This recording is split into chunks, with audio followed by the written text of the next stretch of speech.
Hello friends, എല്ലാവർക്കും കാറ്റത്തെ കിളിക്കൂടിന്റെ വരാനിരിക്കുന്ന ഒരു എപ്പിസോഡ് റിവ്യൂയിലേക്ക് സ്വാഗതം. ഈ റിവ്യൂ നിങ്ങൾക്ക് ഇഷ്ടമായെങ്കിൽ ലൈക്ക് ചെയ്തും സബ്സ്ക്രൈബ് ചെയ്തും സപ്പോർട്ട് ചെയ്യണേ. നിധിയുടെ ബർത്ത്ഡേക്ക് രാത്രി 12 മണിക്ക് എല്ലാവരെയും വിളിച്ചുണർത്തി നിധിക്ക് സർപ്രൈസ് കൊടുത്ത് കേക്ക് കട്ട് ചെയ്യിപ്പിച്ചു സുധീഷ്. എല്ലാവരും വളരെ സന്തോഷത്തോടുകൂടി നിധിയുടെ ബർത്ത്ഡേ ആഘോഷിച്ചു. രാവിലെ സുഭാഷ് പായസം ഉണ്ടാക്കി കൊണ്ടുവന്ന് സുധീഷിനും ഹരീഷിനും നികേഷിനും കൊടുക്കുകയാണ്. അത് കുടിച്ചു നോക്കി സുധീഷ് പറയുകയാണ്, നിധിയുടെ ബർത്ത്ഡേ ആയതുകൊണ്ടല്ലേ പായസം ഉണ്ടാക്കിയത്? അതേടാന്ന് സുഭാഷ് പറയുമ്പോൾ സുധീഷ് പറയുകയാണ്, എന്റെ ജീവിതത്തിലും ഒരുപാട് നല്ലതുകൾ ഉണ്ടായിട്ടുണ്ട്. ജോലി കിട്ടി, ആദ്യ സാലറി കിട്ടി. അന്നൊന്നും സുഭാഷ് ഏട്ടൻ ഇതേപോലെ സ്വീറ്റ്സ് ഒന്നും ഉണ്ടാക്കിയിട്ടില്ലല്ലോ. പക്ഷെ നിധിയുടെ ജീവിതത്തിൽ എന്തെങ്കിലും നല്ലത് നടന്നാൽ ഉടനെ സ്വീറ്റ്സുമായി വരും സുഭാഷ് ഏട്ടൻ. ഇത് കേട്ട് ഹരീഷ് പറയുകയാണ്, സുധീഷ് ഏട്ടൻ ജോലിക്ക് ചേർന്നതും ശമ്പളം വാങ്ങിയതൊന്നും സുഭാഷ് ഏട്ടനോട് പറഞ്ഞിട്ടില്ലല്ലോ. അപ്പൊ പിന്നെ ഇതൊന്നും പ്രതീക്ഷിക്കണ്ട. ഈ സമയം നിധി സന്തോഷത്തോടു കൂടി റൂമിൽ നിന്നും അവിടേക്ക് വരുമ്പോൾ സുഭാഷ് പറയുന്നു, മോളെ ഒരു മിനിറ്റ്, ഞാൻ ഇപ്പൊ വരാമേ. അങ്ങനെ സുഭാഷ് അടുക്കളയിലേക്ക് പോകുമ്പോൾ നികേഷും ഹരീഷും നിധിയോട് ഹാപ്പി ബർത്ത്ഡേ പറയുകയാണ്. പിറന്നാൾ ആശംസകൾ എന്ന് പറഞ്ഞ് സുഭാഷ് നിധിക്ക് പായസം കൊണ്ട് കൊടുക്കുകയാണ്. സന്തോഷത്തോടു കൂടി നിധി ചോദിക്കുന്നു, എന്താ സുഭാഷ് ഏട്ടാ ഇത്? പായസോ? പുഞ്ചിരിച്ച് സുധീഷ് പറയുന്നു, ഇന്ന് നിധിയുടെ ബർത്ത്ഡേ അല്ലേ, അതാ സുഭാഷ് ഏട്ടൻ ഇന്ന് സ്പെഷ്യൽ ആയിട്ട് പായസം ഒക്കെ ഉണ്ടാക്കിയത്. സുഭാഷ് ഏട്ടനായിട്ട് ഉണ്ടാക്കിയതല്ല, ഞാൻ പറഞ്ഞിട്ട് സുഭാഷ് ഏട്ടൻ നിധിക്ക് വേണ്ടി ഉണ്ടാക്കിയതാ. ഇത് കേട്ട് കണ്ണു തള്ളി മുഖത്തോട് മുഖം നോക്കുകയാണ് സുഭാഷും ഹരീഷും നികേഷും. അപ്പൊ സുധീഷ് പറയുന്നു, നമ്മൾ രാത്രിയിൽ മുറിച്ച കേക്കിന്റെ അത്രയും ടേസ്റ്റ് ഇല്ലെങ്കിലും കുഴപ്പമില്ല, കുടിക്കുക. പായസം കുടിച്ചു നോക്കി നിധി പറയുന്നു, സൂപ്പർ ആയിട്ടുണ്ട് സുഭാഷ് ഏട്ടാ, എനിക്ക് വേണ്ടി നിങ്ങൾ എന്തെല്ലാം ചെയ്യുന്നത്, ഒരുപാട് നന്ദിയുണ്ട്. അപ്പൊ നികേഷ് പറയുകയാണ്, ഏട്ടത്തി രാത്രി 11:30 സുധീഷ് ഏട്ടൻ ഏട്ടത്തിയുടെ പിറന്നാളാണെന്ന് പറഞ്ഞത്. നേരത്തെ അറിഞ്ഞിരുന്നെങ്കിൽ നമുക്ക് ആഘോഷമാക്കാമായിരുന്നു. അപ്പൊ നിധി പറയുകയാണ്, രാത്രിയിൽ കേക്ക് കട്ട് ചെയ്തത് തന്നെ എനിക്ക് ഭയങ്കര സർപ്രൈസാ. പെട്ടെന്ന് സുധീഷ് അവിടെ വന്ന് എഴുന്നേറ്റ് നിധിയുടെ അരികിലേക്ക് വരുമ്പോൾ നിധി ചോദിക്കുന്നു, എന്താ സുധീഷേ, എന്തെങ്കിലും പറയാനുണ്ടോ? കൈ നീട്ടിക്കൊണ്ട് സുധീഷ് പറയുന്നു, കൈ തരൂ. നിധി സുധീഷിന് കൈ കൊടുക്കുമ്പോൾ സുധീഷ് പറയുന്നു, wish you many more happy returns of the day. പുഞ്ചിരിച്ച നിധി താങ്ക് യു എന്ന് പറയുമ്പോൾ സുധീഷ് പറയുകയാണ്, ഈ വർഷം നിധിക്ക് സൂപ്പർ വർഷമായിരിക്കും. നിധി ആഗ്രഹിച്ചതെല്ലാം നടക്കും. നിധിക്ക് ഇഷ്ടമുള്ളവര്, നിധിയെ ഇഷ്ടമുള്ളവര് എല്ലാവരും നിധിയുടെ കൂടെ ഉണ്ടാകും. അതിനായി എന്റെ ആശംസകൾ. Thank you. മതി എന്ന് പറഞ്ഞ് പതിയെ കൈയെടുത്ത് മാറ്റുകയാണ് നിധി. കുറച്ച് ഓവർ ആയില്ലേന്ന് ഹരീഷ് നികേഷിനോട് പതിയെ ചോദിക്കുകയാണ്. അപ്പൊ നികേഷ് പറയുന്നു, അത് തന്നെയാ ഞാനും ആലോചിച്ചത്. അപ്പൊ സുഭാഷ് പറയുകയാണ്, ഇവൻ കുറച്ച് നേരത്തെ പറഞ്ഞിരുന്നെങ്കിൽ ഞാൻ മൂക്ക് പുതിയൊരു ഡ്രസ്സ് വാങ്ങി തന്നേനെ. ഇത് കേട്ട് സുധീഷ് പറയുകയാണ്, സുഭാഷ് ഏട്ടാ ഞാനൊരു ഡ്രസ്സ് വാങ്ങിയിട്ടുണ്ട്, പക്ഷെ മേഡം അത് ധരിക്കുവോ ഇല്ലയോ എന്ന് അറിയില്ല. ഇത് കേട്ട് സുഭാഷ് പറയുകയാണ്, നീ ഡ്രസ്സ് വാങ്ങിയിട്ടുണ്ടെന്ന് നീ എന്നോട് പറഞ്ഞില്ലല്ലോ. അപ്പൊ സുധീഷ് പറയുകയാണ്, സുഭാഷ് ഏട്ടാ ഞാൻ ഡ്രസ്സ് വാങ്ങിച്ചു കൊടുത്താൽ നിധിക്ക് ഇഷ്ടപ്പെടുമോ ഇല്ലയോ, അതാ കൊടുക്കാതെ ഞാൻ സൂക്ഷിച്ചു വെച്ചിരിക്കുന്നത്. ഇത് കേട്ട് നിധി പറയുകയാണ്, അത് സാരമില്ല സുധീഷ് അതിങ്ങിതാ. ഇത് കേട്ട് വിശ്വസിക്കാനാകാതെ സന്തോഷത്തോടു കൂടി എല്ലാവരും മുഖത്തോട് മുഖം നോക്കുകയാണ്. സുധീഷ് ചോദിക്കുന്നു, നിധി എന്താ പറഞ്ഞേ? നിധി എന്തോ പറഞ്ഞതുപോലെ തോന്നി. അപ്പൊ നിധി പറയുകയാണ്, എനിക്ക് ഡ്രസ്സ് വാങ്ങിച്ചു വെച്ചിട്ടുണ്ടെന്ന് പറഞ്ഞില്ലേ, അത് തരാനാ പറഞ്ഞത്. ഒരു മിനിറ്റ് എന്ന് പറഞ്ഞ സന്തോഷത്തോടു കൂടി സുധീഷ് അകത്തേക്ക് ഓടി പോകുമ്പോൾ നിധി ചിരിച്ചുകൊണ്ട് എല്ലാവരെയും നോക്കുകയാണ്. തുടർന്ന് ഡ്രസ്സുമായി അവിടേക്ക് വന്ന സുധീഷ് പറയുന്നു, നിധി ഇത് നിധിക്ക് ഇഷ്ടപ്പെടുമോ എന്ന് എനിക്കറിയില്ല, പക്ഷെ ഈ കളറ് നിധിക്ക് നന്നായി ചേരുമെന്ന് തോന്നി, അതാ വാങ്ങിയത്. നോക്കിയിട്ട് എങ്ങനെയുണ്ടെന്ന് പറ. സന്തോഷത്തോടു കൂടി അത് വാങ്ങി നിധി ചോദിക്കുന്നു, ഓപ്പൺ ചെയ്യട്ടെ? ഓപ്പൺ ചെയ്യുന്ന സുധീഷ് പറയുമ്പോൾ കവർ തുറന്നു നോക്കി നിധി പറയുകയാണ്, നന്നായിട്ടുണ്ട്. സാരിയാണോ? അതേന്ന് സുധീഷ് പറയുമ്പോൾ നിധി വളരെ സന്തോഷത്തോടു കൂടി ആ സാരി എടുത്തു നോക്കുകയാണ്. നിധിക്ക് ഇഷ്ടപ്പെട്ടോ എന്ന് സുധീഷ് ചോദിക്കുമ്പോൾ നിധി പറയുന്നു, സൂപ്പർ ആയിട്ടുണ്ട്, നല്ല കളറ്. ഇത് കേട്ട് എല്ലാവരും വളരെ സന്തോഷത്തോടു കൂടി നിൽക്കുമ്പോൾ പുഞ്ചിരിച്ച സുധീഷ് പറയുന്നു, താങ്ക് യു നിധി. നിധി ആ ഡ്രസ്സുമായി റൂമിലേക്ക് കയറി വാതിലടയ്ക്കുകയാണ്. വിശ്വസിക്കാനാകാതെ സുധീഷ് എല്ലാവരെയും ഒന്ന് നോക്കിയിട്ട് പാട്ട് വെച്ച് ഡാൻസ് ചെയ്യുകയാണ്. എല്ലാവരും ചിരിച്ചുകൊണ്ട് സുധീഷിനെ നോക്കുകയാണ്. നികേഷിനെ ചേർത്ത് പിടിച്ചുകൊണ്ട് സുധീഷ് പറയുന്നു, എടാ ഞാനത് കൊടുത്ത ഉടനെ വാങ്ങിച്ചില്ലേ, അത് കണ്ട ഉടനെ തന്നെ എനിക്ക് സന്തോഷമായി. നികേഷ് ചോദിക്കണ, ഏട്ടത്തി എന്താ അകത്ത് കയറി വാതിലടച്ചത്? അപ്പൊ സുധീഷ് പറയുകണ, അത് എന്തെങ്കിലും ആവട്ടെ, ഞാൻ വാങ്ങിച്ചു കൊടുത്ത സാരി വാങ്ങിയില്ലേ, പിന്നെ എനിക്ക് എന്താ വേണ്ടത്? ഈ സമയം നിധി റൂമിന്റെ വാതിൽ തുറക്കുകയാണ്. എല്ലാവരും തിരിഞ്ഞ് നിധിയെ നോക്കുന്നു. സുധീഷ് വാങ്ങിച്ചു കൊടുത്ത് സാരിയും എടുത്ത് പുഞ്ചിരിച്ച് റൂമിന് പുറത്തേക്ക് ഇറങ്ങി വരികയാണ് നിധി. ഇത് കണ്ട് വിശ്വസിക്കാനാകാതെ സന്തോഷത്തോടുകൂടി നിധിയെ തന്നെ നോക്കി നിൽക്കുകയാണ് എല്ലാവരും. സുധീഷ് കണ്ണെടുക്കാതെ പുഞ്ചിരിച്ച് നിധിയെ തന്നെ നോക്കി നിൽക്കുന്നു. നിധിയും സുധീഷിനെ നോക്കി പുഞ്ചിരിക്കുകയാണ്. സുധീഷിന്റെ അരികിലേക്ക് ചെന്ന് നിധി ചോദിക്കുന്നു, എങ്ങനെയുണ്ട്? അപ്പൊ സുധീഷ് ചോദിക്കണ, എന്നോടാണോ ചോദിക്കുന്നത്? അപ്പൊ നിധി പറയുകയാണ്, അതെ സുധീഷ് വാങ്ങി തന്ന സാരിയല്ലേ, അതാ ഞാൻ സുധീഷിനോട് തന്നെ ചോദിച്ചത്. അപ്പൊ സുധീഷ് പറയുകയാണ്, നന്നായിട്ടുണ്ട് നിധി, ഞാൻ വിചാരിച്ചതിനെക്കാട്ടിലും ഒരുപാട് ഭംഗിയുണ്ട് ഈ സാരിക്ക്. നിധി ഈ സാരിയിൽ സുന്ദരിയായിട്ടുണ്ട്. പുഞ്ചിരിച്ച് നിധി പറയുന്നു, താങ്ക് യു. അപ്പൊ സുധീഷ് പറയുകയാണ്, ബ്ലൗസ് ഒന്നും ആ സാരിക്ക് ഇല്ലായിരുന്നല്ലോ. അപ്പൊ നിധി പറയുകയാണ്, ഈ സാരിക്ക് ബ്ലൗസ് ഇല്ലായിരുന്നു, ഇത് വേറെ സാരിയുടെ ബ്ലൗസ്, മാച്ച് ആകുമെന്ന് തോന്നി. മാച്ച് ആകുന്നില്ലേ? അപ്പൊ സുധീഷ് പറയുകയാണ്, നന്നായിട്ടുണ്ട്, കാണാൻ നല്ല ഭംഗിയുണ്ട്. പുഞ്ചിരിച്ച് നിധി പറയുന്നു, താങ്ക് യു. സുഭാഷ് ഏട്ടാ എങ്ങനെയുണ്ട്, നന്നായിട്ടുണ്ടോ? നന്നായിട്ടുണ്ടെന്ന് സുഭാഷ് പറയുമ്പോൾ നിധി പറയുകയാണ്, നല്ല കളറാണല്ലേ സുഭാഷ് ഏട്ടാ. അപ്പൊ സുഭാഷ് പറയുന്നു, മോളെ ഇന്ന് മോളുടെ ബർത്ത്ഡേ അല്ലേ, ക്ഷേത്രത്തിൽ പോയിട്ട് വാ. സുധീഷ് മോളെ ഒന്ന് ക്ഷേത്രത്തിലേക്ക് കൊണ്ടുപോകും. അപ്പൊ സുധീഷ് പറയുകയാണ് അതിനെന്താ സുഭാഷിട്ടാ, ഉറപ്പായിട്ടും കൊണ്ടുപോവാ. ഇത് കേട്ട് നിധി പറയുകയാണ് നികേഷ് നീയും കൂടി വാ. അപ്പൊ നികേഷ് പറയുന്നു വേണ്ട ഏട്ടത്തി പോയിട്ട് വാ. നീ കുളിച്ചില്ലേ എന്ന് നിധി ചോദിക്കുമ്പോൾ നികേഷ് പറയുകയാണ് കുളിച്ചു, പക്ഷേ നിധി ചോദിക്കുന്നു പിന്നെന്താ, വാ പോകാം. സുധീഷിനെ നോക്കിയിട്ട് നികേഷ് പറയുകയാണ് ശരി ഞാനും വരാം. വാട നികേഷ് എന്ന് പറഞ്ഞ് നിധി നികേഷിനെയും കൂട്ടി പുറത്തേക്ക് പോവുകയാണ്.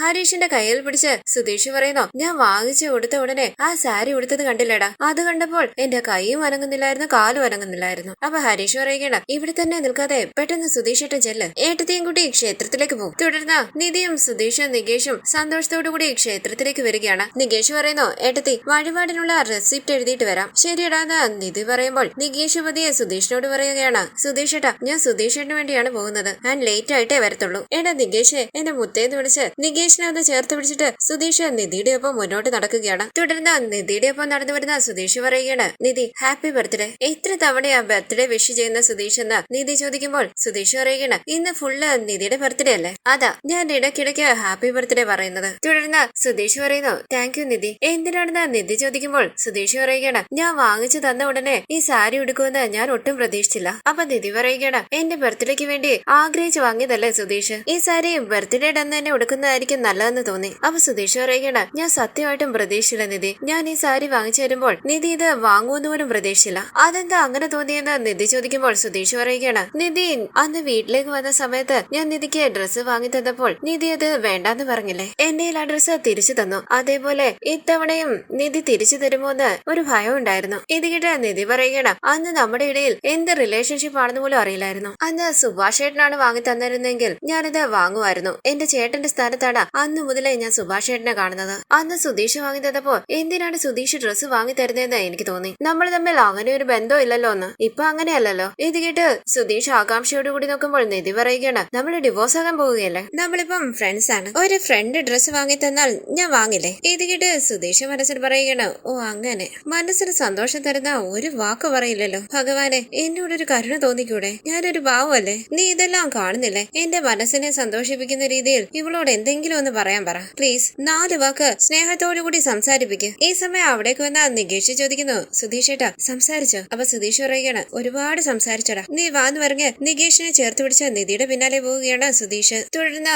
ശ്രീകോവിലിന്റെ മുന്നിലേക്ക് വന്ന് തൊഴുതു പ്രാർത്ഥിക്കുകയാണ് നിധിയും സുധീഷും നികേഷും. സുധീഷ് മനസ്സിൽ പറയുന്നു ഭഗവാനെ നിധി എന്റെ മനസ്സൊന്ന് മനസ്സിലാക്കണേ. അങ്ങനെ ചുറ്റും നോക്കുന്ന സുധീഷ് കാണുകയാണ് ഒരാൾ ശയന പ്രദക്ഷിണം ചെയ്യുന്നതായി. സുധീഷ് ഓർക്കുന്നു പണ്ട് സുധീഷ് ശയന പ്രദക്ഷിണം ചെയ്തപ്പോൾ നികേഷും നിധിയും കൂടെ വന്നത്. തുടർന്ന് സുധീഷ് മനസ്സിൽ പറയുകയാണ് ഇതാണ് പറ്റിയ അവസരം, പെർഫോം ചെയ്തേക്കാം. തുടർന്ന് നിധി കുറച്ച് അപ്പുറത്തായി വന്നിരിക്കുമ്പോൾ സുധീഷ് പറയുന്നു ഏട്ടത്തി ഞാനൊരു ഫോൺ ചെയ്തിട്ട് വരാമേ, ക്ഷേത്രത്തിൽ വരുമ്പോഴാണോടാ ഫോൺ വിളിക്കുന്നതെന്ന് നിധി ചോദിക്കുമ്പോൾ നികേഷ് പറയുകയാണ് ഒരു ഫ്രണ്ടിനോട് സംസാരിക്കാനുണ്ടായിരുന്നു, പിന്നെ സംസാരിക്കാം, നീ ഇവിടെ വന്നിരിക്കും. നികേഷ് പതിയെ സുധീഷിനോട് പറയുന്നു ഏട്ടത്തിയുടെ കൂടെ ഇരിക്കാൻ കുറച്ച് സമയം തരാമെന്ന് വിചാരിച്ചതാ, നടക്കില്ല സുധീഷ് ഏട്ടാ സോറി. അപ്പൊ സുധീഷ് പറയുകടാ അത് സാരമില്ലടാ, ഞാൻ വേറൊരു പ്ലാൻ ആലോചിച്ച് വെച്ചിട്ടുണ്ട്. നിധി ഒരു മിനിറ്റ് ഞാൻ ഇപ്പൊ വരാമേ. ഇത് കേട്ട് നിധി ചോദിക്കുന്നു എന്താ സുധീഷും ഫോണിൽ സംസാരിക്കാൻ പോവാണോ, ഇത് വേറൊരു കാര്യമാ, ഞാൻ ഇപ്പൊ വരാന്ന് പറഞ്ഞ് സുധീഷ് അവിടെ നിന്ന് പോകുന്നു. എന്താണ് വേറെ കാര്യമെന്ന് നിധി ചോദിക്കുമ്പോൾ നികേഷ് പറയുകയാണ് അറിയില്ല ഏട്ടത്തി. അപ്പൊ നിധി പറയുകയാണ് സാരമില്ല സുധീഷ് വരട്ടെ, നല്ല കാറ്റ്, കുറച്ച് നാളായിട്ട് നമ്മള് ക്ഷേത്രത്തിലേക്ക് വരുന്നതേ ഇല്ല നികേഷേ. അപ്പൊ നികേഷ് പറയുകയാണ് അതെ ഏട്ടത്തി, നമ്മൾ നേരത്തെ ഇടയ്ക്കിടയ്ക്ക് ക്ഷേത്രത്തിൽ വരുമായിരുന്നു, ഏട്ടത്തി ജോലിക്ക് പോകാൻ തുടങ്ങിയതിന് ശേഷം അത് കുറഞ്ഞു. അപ്പൊ നിധി പറയുകയാണ് ഇനി നമുക്ക് വീക്കെൻഡ്സ് വരാം, ഈ ക്ഷേത്രത്തിൽ വന്നിരിക്കുമ്പോൾ മനസ്സിനൊരു കുളിർമയാ. ഈ സമയം ശയന പ്രദക്ഷിണം ചെയ്തുകൊണ്ട് അങ്ങോട്ടേക്ക് വരുന്ന സുധീഷ് നിധിയെയും നികേഷിനെയും ശ്രദ്ധിക്കുന്നുണ്ട്. പെട്ടെന്ന് സുധീഷിനെ കാണുന്ന നികേഷ് പറയുകയാണ് സുധീഷ് ഏട്ടൻ ഏട്ടത്തി അങ്ങോട്ട് നോക്കിക്കേ. അപ്പൊ നിധി പറയുകയാണ് അയ്യോ എന്താണ് നികേഷ് ഇത്. അപ്പൊ നികേഷ് പറയുന്നു അറിയില്ല ഏട്ടത്തി. അങ്ങനെ നിധിയും നികേഷും സുധീഷിന്റെ അരികിലേക്ക് വരികയാണ്. നിധി ചോദിക്കുന്നു സുധീഷ് എന്തായി ചെയ്യുന്നത്. അപ്പൊ സുധീഷ് ചോദിക്കുകയാണ് എന്തൊരു ചോദ്യം നിധി, ഇത് എന്റെ ഒരു നേർച്ചയാ, എന്ത് നേർച്ചയാന്ന് നിധി ചോദിക്കുമ്പോൾ നികേഷ് പറയുകയാണ് സുധീഷ് ഏട്ടൻ ഇത് പറഞ്ഞതേ ഇല്ലല്ലോ. അപ്പൊ സുധീഷ് പറയുന്നു നേർച്ചയൊന്നും പുറത്തു പറയാൻ പാടില്ല നികേഷ്, പിന്നെ അത് ഫലിക്കില്ല. അപ്പൊ നികേഷ് പറയുകയാണ് അതല്ല സുധീഷ് ഏട്ടൻ ശയന പ്രദക്ഷിണം ചെയ്യാൻ പോവുകയാണെന്ന് പറഞ്ഞതേ ഇല്ലല്ലോ. അപ്പൊ സുധീഷ് ചോദിക്കുന്നു എന്തിനാ നികേഷ്, വെറുതെ എന്തിനാ പ്രചരണം കൊടുക്കുന്നത്. പക്ഷേ ആ ദൈവം നിങ്ങളെ കാണിപ്പിച്ചില്ലേ, നിങ്ങൾ കുറച്ച് അങ്ങോട്ടേക്ക് മാറി നിൽക്കുവോ, ഞാൻ ഈ നേർച്ച പൂർത്തിയാക്കിയിട്ട് വരാം. നിധി ചോദിക്കുന്നു സുധീഷ് പെട്ടെന്ന് എന്താ ഇങ്ങനെ ഒരു നേർച്ച. അപ്പോഴൊന്ന് വതറി സുധീഷ് പറയുകയാണ് നിധി ഇത്രയും ചോദിക്കുന്നത് കൊണ്ട് ഞാൻ പറയാം, നിധിയുടെ അച്ഛനും അമ്മയും പഴയതുപോലെ നിധിയെ സ്നേഹിക്കണം, പിണക്കം മറന്ന് എല്ലാവരും ഒന്നിക്കണം, അവരെന്നോട് ഇനി സംസാരിക്കണ്ടെന്നൊക്കെ നിധി പറഞ്ഞാലും അവരെ നിധി ഒരുപാട് മിസ് ചെയ്യുന്നുണ്ടെന്ന് എനിക്കറിയാം, അതിനുവേണ്ടിയാണ് ഈ നേർച്ച. നിധി ചോദിക്കുന്നു സുധീഷ് എന്താ വട്ടുണ്ടോ, അവർ സംസാരിക്കുന്നെങ്കിൽ സംസാരിക്കട്ടെ, സംസാരിച്ചില്ലെങ്കിൽ പോട്ടെ, അതിനുവേണ്ടി സുധീഷ് എന്തിനാ ഈ നേർച്ചയൊക്കെ നടത്തുന്നത്. പ്ലീസ് സുധീഷ് എനിക്ക് എനിക്ക് നല്ല വിഷമം തോന്നുന്നുണ്ട്, എഴുന്നേൽക്ക്. ഇത് കേട്ട് സുധീഷ് പറയുകയാണ്, എന്നെ തടയരുത് നിധി, ഇത് ഞാൻ നിധിക്ക് വേണ്ടി ചെയ്യുന്നതല്ലേ. അപ്പൊ നിധി പറയുകയാണ്, പ്ലീസ് സുധീഷ്, ഇതൊന്നും വേണ്ട, ആദ്യം എഴുന്നേൽക്ക്. അപ്പൊ സുധീഷ് പറയുന്നു, ശയന പ്രദക്ഷിണം പൂർത്തിയാക്കാതെ എഴുന്നേൽക്കാൻ പാടില്ല, പ്ലീസ് നിങ്ങൾ കുറച്ചങ്ങോട്ടേക്ക് മാറി നിന്നിരുന്നുവെങ്കിൽ ഞാനിത് പൂർത്തിയാക്കിയിട്ട് വന്നേനെ. ആ വഴി വന്ന ഒരാൾ പറയുകയാണ്, ശയന പ്രദക്ഷിണം ചെയ്യുമ്പോൾ ഇങ്ങനെ സംസാരിക്കുന്നത് എന്തിനാ, കുറച്ചങ്ങോട്ട് മാറിക്കിടക്ക്. അങ്ങനെ അയാൾ അവിടെ നിന്ന് പോകുമ്പോൾ നിധി ചിരിക്കുകയാണ്. നികേഷ് ചോദിക്കുന്നു, ഏട്ടത്തി എന്തിനാ ചിരിക്കുന്നത്? അപ്പൊ നിധി പറയുന്നു, സോറി, ആ ചേട്ടൻ പറഞ്ഞിട്ട് പോയത് കേട്ട് ചിരിച്ചു പോയതാ. അപ്പൊ സുധീഷ് പറയുകയാണ്, നികേഷ്, നീ എന്നെ ഒന്ന് ഹെൽപ്പ് ചെയ്തിരുന്നെങ്കിൽ എനിക്ക് പെട്ടെന്ന് ഈ ശയന പ്രദക്ഷിണം പൂർത്തിയാക്കാമായിരുന്നു. സോറി സുധീഷ് ഏട്ടാ, ഞാൻ സഹായിക്കാന്ന് പറഞ്ഞ് നികേഷ് അരികിലേക്ക് വരുമ്പോൾ നിധി ഫോണിൽ നോക്കി നിൽക്കുകയാണ്. സുധീഷ് ചോദിക്കുന്നു, എന്താ നിധി ഇത്,